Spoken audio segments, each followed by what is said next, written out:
நாங்களும் பெரியாரை வச்சிருக்கிறோம், அம்பேத்கரை வச்சிருக்கிறோம். சனாதனத்தை ஒழிக்கப்படும் தான் நாங்க களத்துல இறங்கியிருக்கிறோம். இந்த மதுரையில் உள்ள ஒரு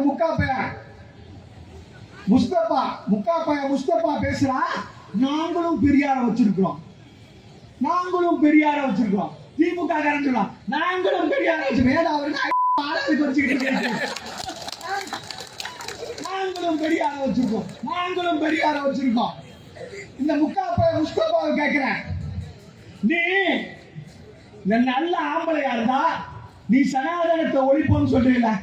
இன்னைக்கு காலையில் ஒரு வீடியோ பார்த்தேன்.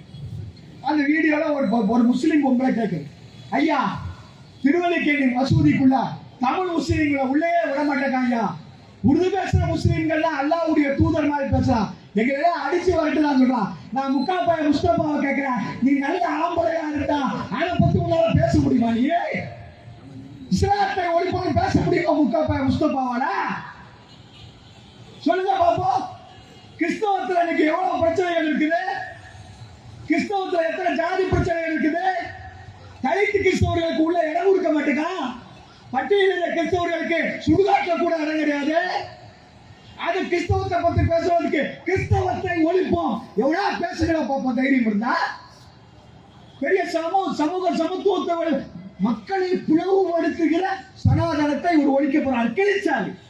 மக்களை பிளவுபடுத்துகிற கிறிஸ்தவத்தை ஒழிப்போம் பேசு பார்ப்போம் உதயநிதி. மக்களை பிளவுபடுத்துகிற இஸ்லாத்தை ஒழிப்போம் பேசுவான முஸ்தபா.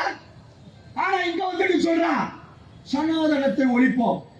நான் மரியாதைக்குரிய தமிழகத்தினுடைய முதலமைச்சர் ஜோசப் விஜய் அவர்களுக்கு சொல்கிறேன், இந்த முஸ்தபாவெல்லாம் முதல்லயே வாயை கட்டி வைக்கலன்னு சொன்னா முக ஸ்டாலினுக்கு என்ன நடந்ததோ அதே நிலைமைதான் ஜோசப் விஜய்க்கும் ஏற்படும் என்பதை வச்சுக்கோங்க.